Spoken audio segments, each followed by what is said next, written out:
Hello नमस्ते most welcome आप सभी का। उम्मीद है सब लोग बिल्कुल बढ़िया होंगे। तो स्टार्ट करते हैं आज का सेशन। और इस वाले सेशन में हम अपने कृषि वाले चैप्टर को देख रहे हैं। बहुत इंपॉर्टेंट है एग्जाम के हिसाब से, यूपीएसआई के। यहां से आपको एक ना एक शिफ्ट में क्वेश्चन मिल जाएगा। तो चलिए शुरू करते हैं और देखते हैं एग्रीकल्चर को लेकर क्या है हमारी सोच और क्या है डाटा। ठीक है भाई, देखो हमारी जो कृषि है वो मॉनसून का जुआ है। यानी कि मॉनसून अगर अच्छा आएगा तो कृषि अच्छी होगी, और मॉनसून अच्छा नहीं आया तो कृषि भी अच्छी नहीं होगी, अकाल पड़ जाएगा। और अगर हम देखें सबसे अच्छी कृषि हमारे भारत में किस क्षेत्र में होती है, तो वो है हमारी उत्तरी भारत की पूरी बेल्ट। जो उत्तर भारत का ग्रेट प्लेन है, महान मैदान है, जो पंजाब, हरियाणा, उत्तर प्रदेश, बिहार, वेस्ट बंगाल और असम तक फैला हुआ है। लगभग 2400 किलोमीटर ये लंबा है, पूर्व से पश्चिम तक। ओके, अब इतनी बात हुई। अब इसमें हमारे सीजन कितने हैं जहां पर यहां फसल बोई जाती है। तो इसमें फसल के हिसाब से हमारे देश में 3 ऋतु हैं, 3 सीजन हैं। एक है खरीफ, एक है रबी और एक है जायद। तो इसमें मैं तुम्हें थ्योरेटिकल वे में पढ़ाऊंगा और बहुत अच्छे से इसमें हम कुछ चीजों को क्लियर करेंगे जो हमारे एग्जाम में पूछी जाती हैं। तो हम अपनी भारतीय कृषि को देख रहे हैं और इसमें फटाफट आगे को बढ़ते हैं और देखते हैं। तो भारतीय कृषि जो अभी ये जो मैं कुछ पॉइंट्स पहले लिख देता हूं कि ये ना एक क्या है, भारतीय कृषि मॉनसून का जुआ है। पहली बात तो ये हो गई, भारतीय कृषि क्या है, मॉनसून का जुआ। ठीक है, मॉनसून का जुआ है। ठीक है, अब दूसरी बात क्या है कि 2011 के हिसाब से, पहले तो 1947 के हिसाब से बता दूं, 1947 में 75% हमारी, ध्यान रखोगे, आबादी कृषि पर निर्भर थी। किस पर? कृषि पर, एग्रीकल्चर पर निर्भर थी। ठीक है जी, नो प्रॉब्लम। यहां तक बहुत बड़ी आबादी आप कह सकते हो कि भाई एग्रीकल्चर पर निर्भर रही है। फिर अगर मैं 2011 के जनगणना के हिसाब से बताऊं, यानी कि इसके हिसाब से, जनगणना के हिसाब से अगर मैं आपको बताऊं तो यहां पर हो जाएगा, है ना भाई, 54% आबादी। ठीक है भाई, ध्यान रखोगे, आबादी कृषि पर निर्भर आपको देखने को मिल जाएगी। ठीक है भाई, क्लियर हो जाएगा, कृषि पर निर्भर है। यानी कि अभी भी आप कह सकते हो कि बहुत बड़ी आबादी कृषि पर आपको निर्भर देखने को मिलेगी। अच्छा, हमारी जीडीपी में कितना योगदान देती है हमारी कृषि? देखो, अगर मैं 2025 मार्च के हिसाब से आपको बताऊं, ठीक है भाई, ध्यान रखोगे, मार्च के हिसाब से, है ना भाई, हमारी जीडीपी में हिसाब से, हमारी जीडीपी में जो इसका योगदान है, हमारी जीडीपी में वो कितना है?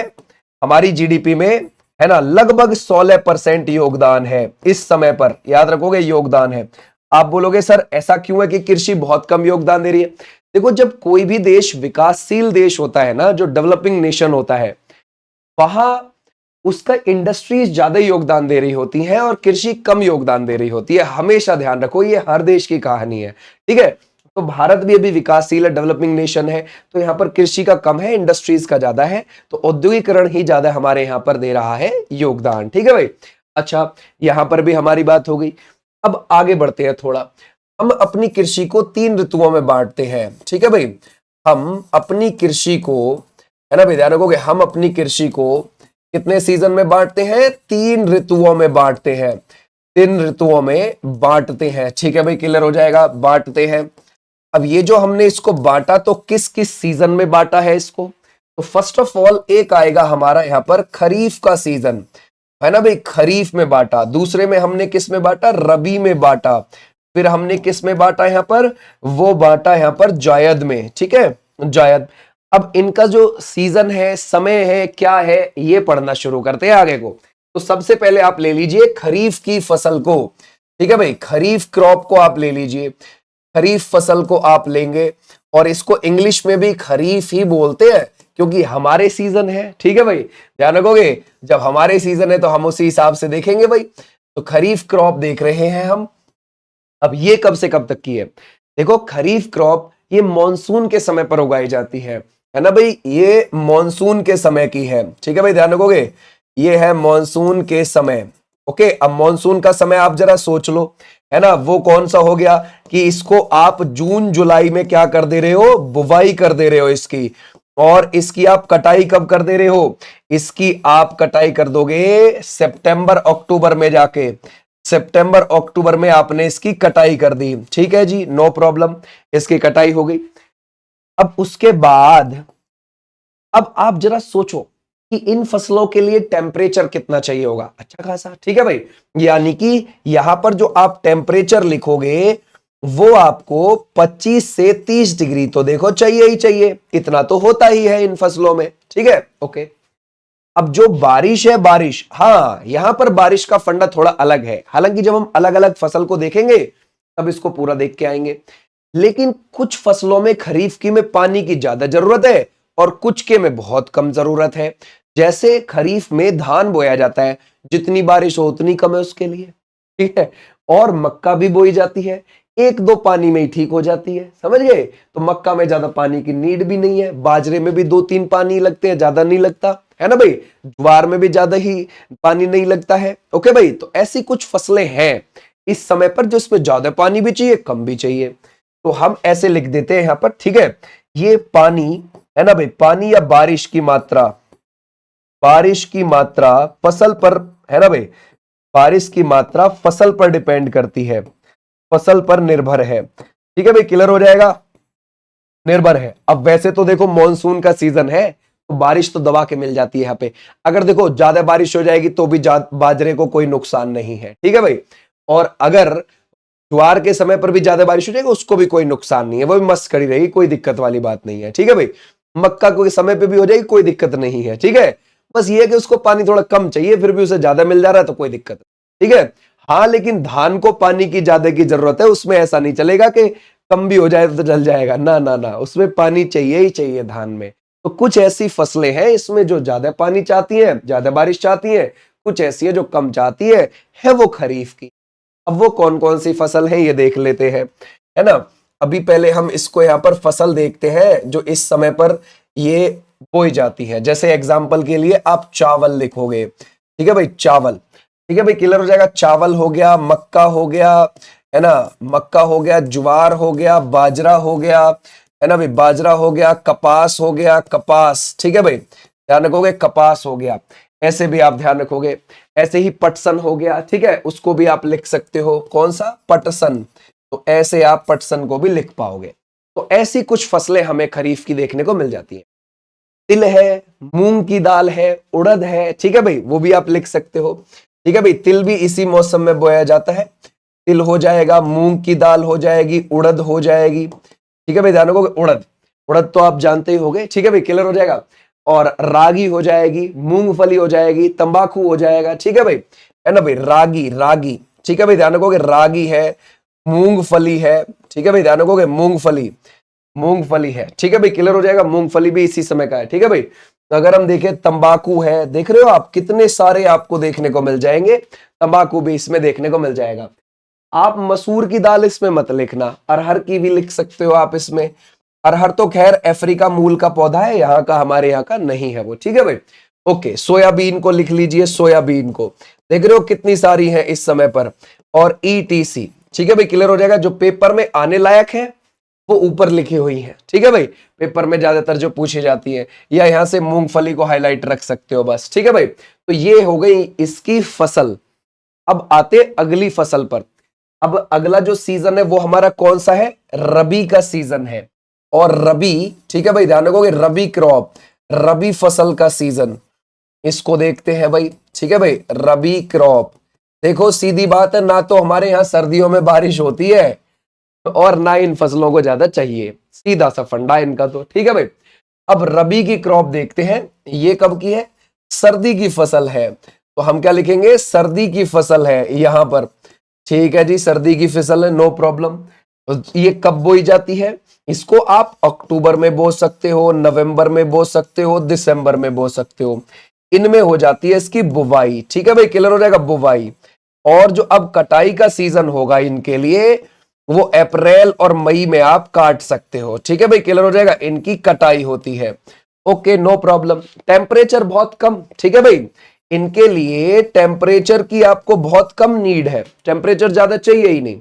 कितना चाहिए भाई, अगर आप देख रहे हो 15 से 20 डिग्री इनफ। कुछ फसलें ऐसी है जो इससे कम भी चाहिए, चलेगा, समझ गए। अब मान के चलो गेहूं, ठीक है भाई, गेहूं जिस समय अक्टूबर नवंबर में बोया जा रहा होता है, 15 डिग्री तापमान चाहिए। जब बढ़ रहा है 10 डिग्री चाहिए जनवरी फरवरी में, ठीक है भाई। उसके बाद आगे को जब पकाई होगी तो 25 से 30 डिग्री चाहिए। तो डिपेंड करता है उसके सिस्टम पे, ठीक है। लेकिन हम फिर भी लिख देते हैं कि 15 से 20 डिग्री इनके लिए रबी की सर्दियों की फसल के लिए काफी, ठीक है। बारिश, ठीक है भाई, ध्यान रखोगे बारिश क्या लिखोगे, बारिश रेनफॉल कितना चाहिए इनको, तो आप लिखोगे कम चाहिए, ठीक है भाई, कम चाहिए। यानी कि ये ऐसी फसलें हैं जो 50 से 70 सेंटीमीटर बारिश पे बढ़िया हो जाती है, कोई दिक्कत वाली बात नहीं है। देखो बारिश का सिस्टम मैं यहां पर लिख देता हूं, जैसे पूरी दुनिया में औसतन बारिश 100 सेंटीमीटर होती है। पूरी दुनिया की जो एवरेज बारिश मानी गई है वो 100 सेंटीमीटर है, लेकिन इंडिया में 119 सेंटीमीटर होती है। अब आप बोलोगे सर 119 सेंटीमीटर सालाना वर्षा, यस ये भारत में है, यानी कि भारत में पूरी दुनिया के एवरेज के हिसाब से ज्यादा होती है, ये बात है भाई। और भारत में ही ऐसी भी जगह है जहां पूरी दुनिया की सबसे ज्यादा वर्षा भारत में होती है, वो किस जगह पर, मौसिन राम, ठीक है भाई। मौसिन राम मेघालय में पड़ता है, खासी पहाड़ी के दक्षिण में ये गांव है। पहले चेरापूंजी था, उसी के बराबर में गांव है। चेरापूंजी था बारिश जहां 1200 सेंटीमीटर से ज्यादा होती थी। अब तो है ना भाई, उसका रिकॉर्ड तोड़ दिया किसने, ध्यान रखोगे, मौसिन राम ने। वहां तो 1300 सेंटीमीटर चली जाती है बारिश सालाना मौसिन राम में, उसी के पास है गांव। ऐसे भी एरिया है हमारे देश में जहां 25 सेंटीमीटर एवरेज बारिश होती है, उससे भी कम, ठीक है। 25 सेंटीमीटर वो कौन सा है, आपको लद्दाख देखने को मिल जाएगा, लेह वाला एरिया। और भी है जैसे राजस्थान का जैसलमेर वाला एरिया, ऐसे एरिया है। औसतन हमारे देश में 119 सेंटीमीटर, और इनके लिए इतनी चाहिए, ठीक है भाई। जो आपकी रबी की फसलें आप देख रहे हो, ठीक है। अब रबी की फसलों में आती कौन कौन सी फसलें ये देख लेते हैं, क्योंकि हमारे लिए इंपॉर्टेंट है। कौन सी, जैसे गेहूं, ठीक है भाई, ध्यान रखोगे हमारी इसमें जो फसल आती है, जो हमारी क्रॉप आती है, ठीक है भाई, वो कौन कौन सी है, जैसे गेहूं, गेहूं हो गया, जौ हो गया, जौ, ठीक है भाई, ध्यान रखोगे जौ हो गया, जई भी आप लिख सकते हो, ठीक है भाई, आप चना भी लिख सकते हो, है ना भाई, ध्यान रखोगे मसूर दाल, ठीक है भाई, इसमें मसूर दाल बोई जाती है सर्दी में, ये ध्यान रखना, ठीक है भाई, क्लियर हो जाएगा, ओके। इसमें आपकी अलसी भी उगाई जाती है, ठीक है भाई, सरसों भी हो गई, बहुत पूछी जाती है सरसों भी, ठीक है भाई, ये भी आप ध्यान रखना, अलसी, ठीक है भाई, अलसी भी है और सरसों भी है, सरसों ईटीसी, ठीक है भाई, ईटीसी आप लिख सकते हो यहां पर, ठीक है भाई, क्लियर हो जाएगा, है ना भाई। चना मटर आप लिख सकते हो, चना इसमें लिख दिया, मटर भी आप लिख सकते हो। अच्छा, ये हो गई हमारी ये वाली फसल। अब आते हैं जायद वाली फसल पर। अब जी जायद का क्या सीन है, जायद वाला देखते हैं थोड़ा सा। देखो जायद की जो फसल है ना, जायद की जो आपकी क्रॉप आपको देखने को मिलेगी, ये है खरीफ और रबी के बीच की क्रॉप। आप बोलोगे सर खरीफ रबी के बीच की, हाँ, यानी कि अप्रैल से जून के बीच में बोई जाती है, बिगट भक्क गर्मी में, ठीक है भाई। तो ये कौन सी हो जाएगी, ये हो जाएगी हमारी, अब हम लिखेंगे यहां पर रबी और खरीफ के बीच, रबी और खरीफ की फसल के बीच, खरीफ की फसल के बीच, है ना भाई, ध्यान रखोगे फसल के बीच, ऐसे भी आप ध्यान रखोगे। अब रबी और खरीफ की फसल के बीच, इसको आप कब बुवाई करोगे, अप्रैल में बुवाई, अप्रैल में बुवाई। अगर आपका खेत मार्च में खाली हो गया है ना भाई, रबी की फसल से, तो मार्च में बो दो, कोई दिक्कत नहीं है, ठीक है भाई। तो अप्रैल में बुवाई हुई, और कब कटाई हुई इसकी, इसकी कटाई हो जाती है जून में, कोई दिक्कत नहीं है, जुलाई में भी काट लो जाके, कोई दिक्कत नहीं है, ठीक है भाई, जून में कटाई। तो ऐसे भी आप ध्यान रखोगे। वैसे इन फसलों को ज्यादा समय लगता नहीं है, समझ गए, जैसे तरबूज, खरबूज, खीरा, ककड़ी, समझ गए, 1-2 महीने में हो हा के खत्म, ठीक है। ऐसे आप ध्यान रखोगे, अप्रैल से इसके बीच में, जून के बीच में होती है, यहां पर बुवाई है, वहां पर कटाई है, ओके। अब अगर आप देखोगे ये होती है बिल्कुल गर्मी में, तो आप क्या लिखोगे, गर्मी की फसल है, गर्मी की फसल है, ठीक है भाई। अब एक बात बताओ, जब गर्मी की फसल है तो इनमें जो टेम्परेचर आपको देखने को मिलेगा, वो टेम्परेचर, तौबा तौबा, ठीक है भाई, 30 से 35 डिग्री सेल्सियस, ठीक है भाई, ध्यान रखोगे रहेगा ही रहेगा भाई। उसके बाद जो बारिश है, बारिश देखो होती तो इसमें नहीं है, लेकिन जितनी हो जाए कम है, ठीक है, होती नहीं है इस समय पर ज्यादा। तो आप इसमें कौन सा लिखोगे, इसमें से 100 सेंटीमीटर औसत, ठीक है भाई, ध्यान रखोगे औसतन इतनी बारिश इसको चाहिए ही चाहिए। अब क्या होता है, जैसे मान के चलो आपने खेत में पलेज लगा ली जी, खीरा, तरबूज, ककड़ी वकड़ी, इन सब की सेंध बोली, ठीक है भाई, अब वो बोली आपने। अब बोने के बाद क्या है कि आप उसमें रात में पानी लगाओ। रात में जैसे शाम को लगा दिया दिन छिपे, ठीक है भाई, तो शाम को 6-7 बजे के आसपास लगा दिया, और लगाने के बाद पूरी रात ठंडा पानी रहेगा, सुबह तक वो पी जाएगा बिल्कुल पानी को, समझ गए, और बढ़िया तुम्हारी फसल होगी वो। लेकिन अगर तुम करोगे कि भाई पलेज में मैं सुबह 5 बजे जाके पानी लगा दूं, 5 बजे तुमने पानी लगाया, 7 बजे तक लग गया, खेत में पानी भरा खड़ा है, गर्मी है, और गर्मी की वजह से पानी हो गया गर्म, जो उसमें पलेज है ना, तरबूज खीरा ककड़ा की, वो ऐसे सोच रहे हो भाई कब कब मेरी आत्मा निकलेंगी यहाँ से, है ना, इतना बुरा हाल हो रहा होगा उस पौधे का, गर्म पानी ऊपर से गर्मी है, बुरे हाल। ऐसा नहीं करना। अगर तुम्हें अच्छी फसल करनी है, रात को लगाओ गर्मियों में पानी, ठीक है, तो ऐसे आपने ध्यान रखना है। तो अब एक तो देखो आजकल जो पलेज है ना वो बहुत कम लोग बोते हैं, है ना, वो क्यों, क्योंकि जो मान नवाजी वाले लोग हो जाते हैं, भाईचारे वाले लोग हो जाते हैं, वो तुम्हारे पास उस मौसम में आके बैठना शुरू कर देते हैं कि भाई चलो यार कुछ तो हमें मिल ही जाएगा, है ना। और भाई क्या लगा रखा तूने अपने खेत में, क्योंकि जी मैंने तो ककड़ी लगा रखी है। अच्छा कैसी हो गई देखिए जरा, जरा मुझे दिखाइए, एक दो चर जाएगा, 5-7 अपने घर के लिए गठिया बांध के ले जाएगा। फिर और आएगा दूसरा नया, वो कहेगा अरे तूने तो तरबूज भी वो रखे हैं, पक गया के, और उसे ले जाएगा वहीं भी खा लेगा। तुमको भी टेस्ट करवाना पड़ेगा दिखाने के लिए कि मैंने कुछ बढ़िया लगाया हुआ है। आधा तो आदमी इसी में लुट जाता है, और चरने वाले को शर्म भी नहीं आती कि यार इसने मेहनत करी है, इसमें कुछ नहीं बचेगा, इस आदमी को थोड़ा बहुत बचेगा, और उसमें मैं चढ़ जा रहा हूं। तो ये सोचने वाली बात है, ठीक है, ऐसे आप ध्यान रखोगे, वरना इस समय फायदा बहुत है। अगर आपका खेत शहर के नजदीक है तो ऐसी फसलें आप जायद में बोइए, आपको फायदा होगा, बहुत ज्यादा फायदा होगा, शहर के अगर नजदीक है तो ठीक है। अब इसमें जो फसलें आती हैं, वो आपकी जो फसल देखने को मिलती है वो कौन सी हो जाती है, जैसे कि तरबूज है, ठीक है भाई, ध्यान रखोगे, तरबूज है, जैसे कि खरबूज है, जैसे कि खीरा है ना भाई, जैसे कि ककड़ी है, जैसे कि ककड़ी है, ठीक है भाई, ऐसे आपको देखने को मिल जाएंगे, ठीक है भाई, क्लियर हो जाएगा। करेला भी इसी समय का है, वो भी आप लिख सकते हो, ठीक है ना भाई, करेला ये भी आप लगा सकते हो, तरबूज खरबूज खीरा ककड़ी, है ना, करेला इसमें आते ही आते हैं, ठीक है भाई, क्लियर हो जाएगा। ये हमारे लिए इंपॉर्टेंट क्योंकि पेपर में पूछा जाता है, ठीक है, ईटीसी ईटीसी ऐसे आप लिख सकते हो, ठीक है भाई। यहां तक हमारी बात बिल्कुल डन। हमने ये देख ली फसलें के भाई कैसे कैसे हैं कैसे नहीं है, ठीक है भाई। इन फसलों को हम हालांकि अलग अलग करके भी पढ़ने वाले हैं, जैसे कि मैं गेहूं के बारे में आपको बताऊंगा, इसमें से जौ चना मटर दाल इन सब के बारे में भी बताऊंगा अलग अलग से, ठीक है भाई।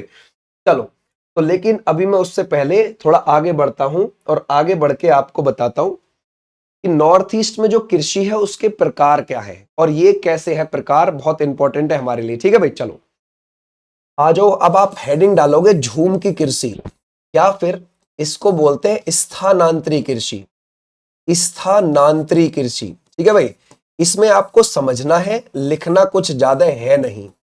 कैसे भाई, झूम कृषि, स्थानांतरी कृषि, स्लैश कृषि, है ना भाई, इसको स्लैश कृषि भी बोल देते हैं, स्लैश, और बर्न कृषि इसको बोल देते हैं, बर्न कृषि, ठीक है भाई, क्लियर हो जाएगा। ऐसे इसके कई सारे नाम आपको देखने को मिल जाएंगे।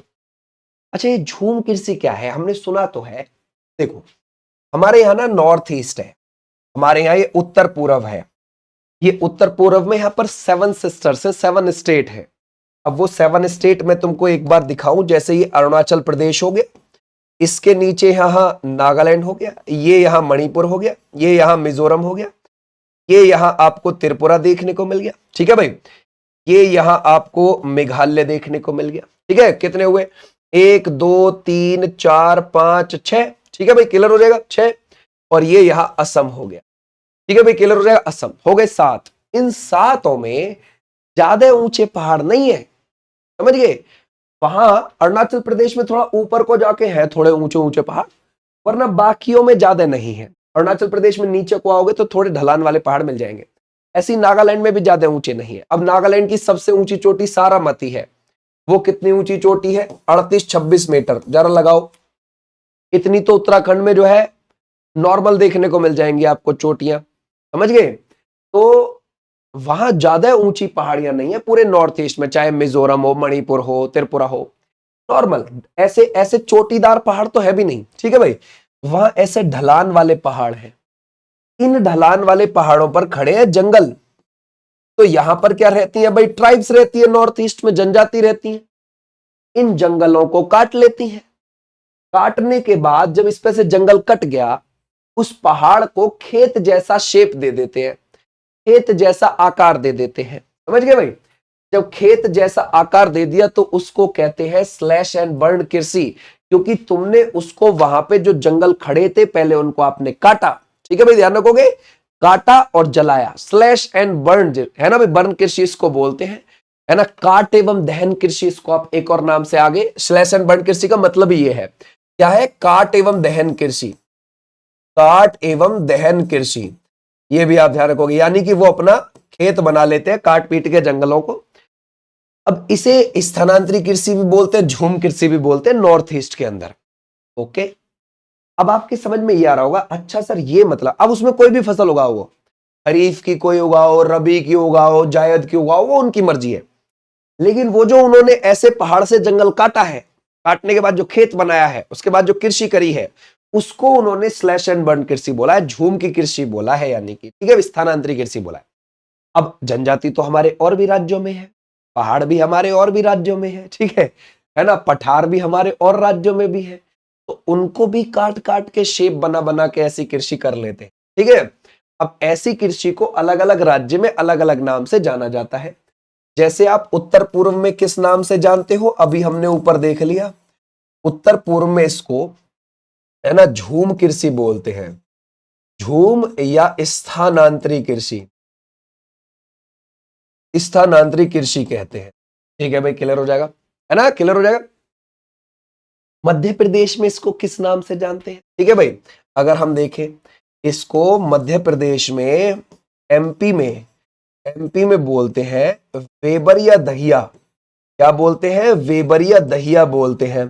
ठीक है, इसके बाद अगर हम देखें छत्तीसगढ़ में क्या बोलते हैं इसे, छत्तीसगढ़ एंड अंडमान निकोबार, इन दोनों में क्या बोलते हैं, है ना भाई, छत्तीसगढ़ एंड अंडमान निकोबार, इसमें बोलते हैं दीपा। ठीक है भाई, ध्यान रखोगे, दीपा। छत्तीसगढ़ का जो दक्षिणी क्षेत्र है ना, बस्तर वाला, उधर बोलते हैं, लिख सकते हो, छत्तीसगढ़ के दक्षिण में बस्तर वाले क्षेत्र में इसको क्या बोलते हैं, दीपा। उधर ही होती है, जनजाति ज्यादा उधर है तो उधर ही वो करती है। ठीक है भाई, वैसे तो पूरे छत्तीसगढ़ में जनजातियां हैं, ठीक है, लेकिन कुछ ऐसे इलाके होते हैं जहां ज्यादा है। ठीक है भाई, तो ऐसे आप ध्यान रखोगे। उड़ीसा में किस नाम से इसको जाना जाता है? ठीक है भाई, वो जाना जाता है ब्रिंगा के नाम से। ठीक है भाई, पामाडाबी के नाम से भी जाना जाता है, लेकिन आप ब्रिंगा के नाम से भी लिख सकते हो, है ना भाई। उड़ीसा के लोग इसको किस नाम से जानते हैं?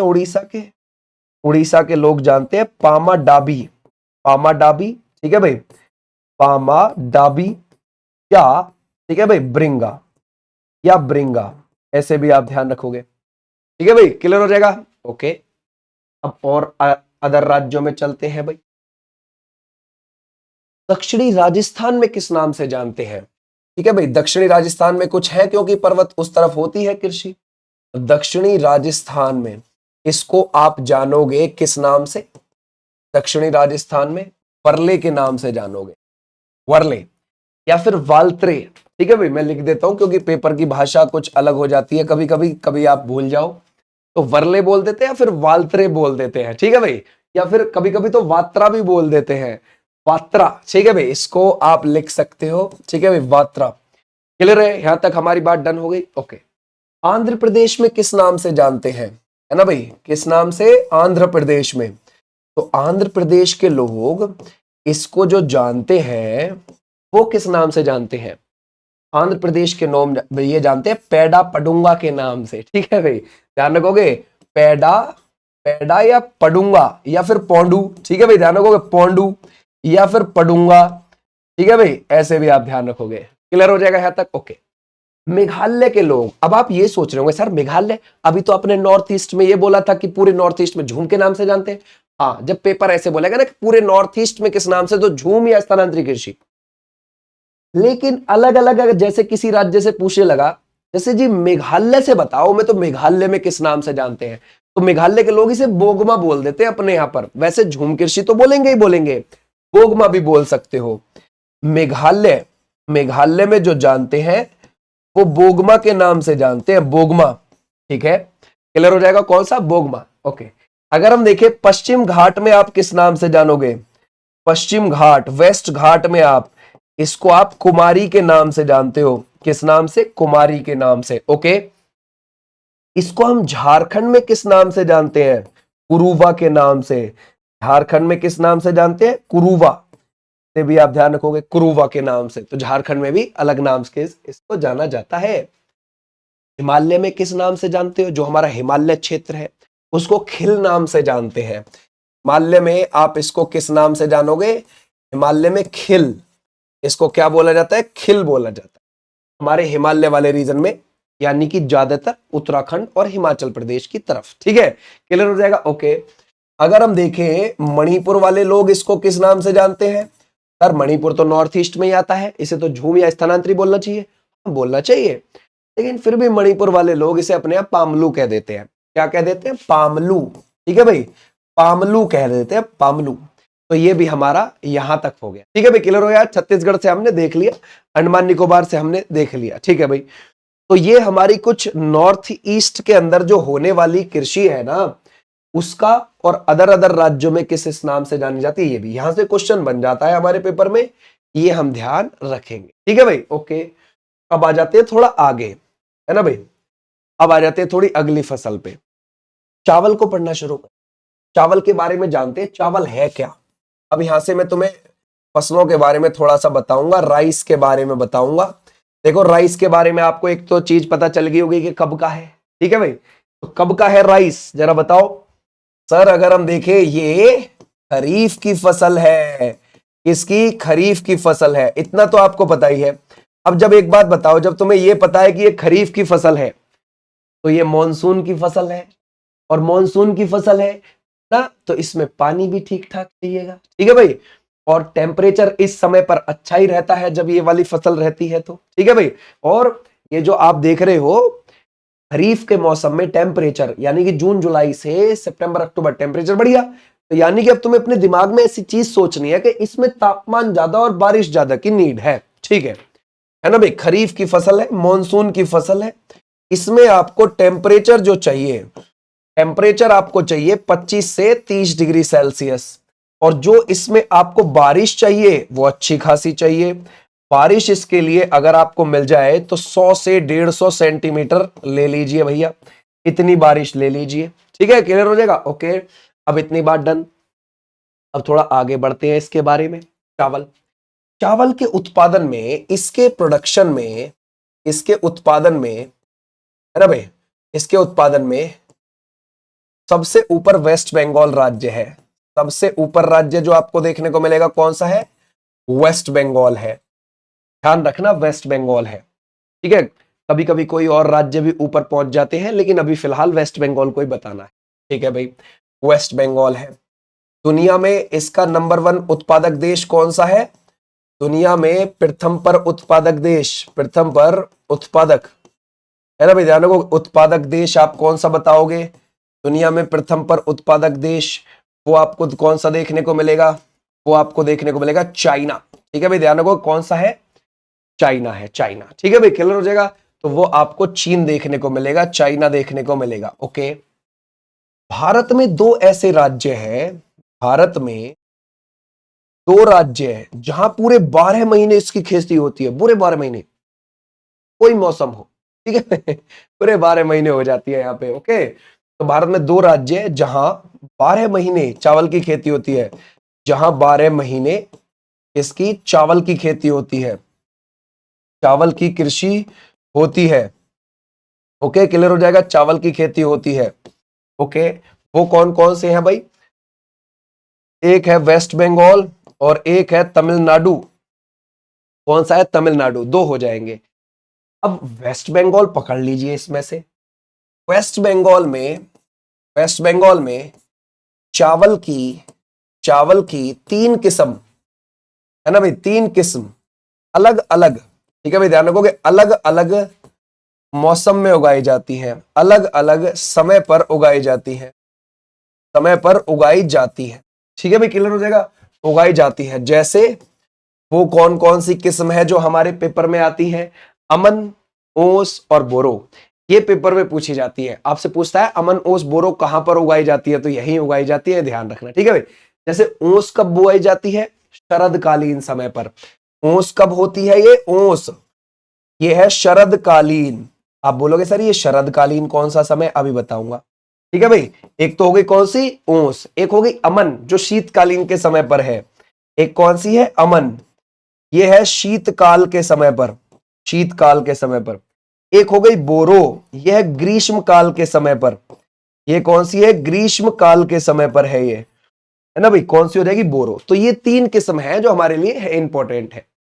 ये जो शरद काल है, शरद काल है यानी कि सर्दी आने वाली है, सितंबर से दिसंबर के बीच का, ठीक है भाई, ध्यान रखोगे, सितंबर टू दिसंबर, है ना भाई, इस बीच में। तो यहां पे मैंने लिख दिया, बाकी आप शीतकाल और उसको तो जानते हो, ग्रीष्मकाल को, कोई दिक्कत नहीं है, ठीक है भाई, ध्यान रखोगे। तो ओस, अमन, बोरो ये अलग अलग समय पर उगाई जाती है यहां पर, ठीक है भाई, और बढ़िया खेती होती है इसकी, बहुत अच्छा प्रोडक्शन होता है यहाँ पे, ठीक है जी, नो प्रॉब्लम।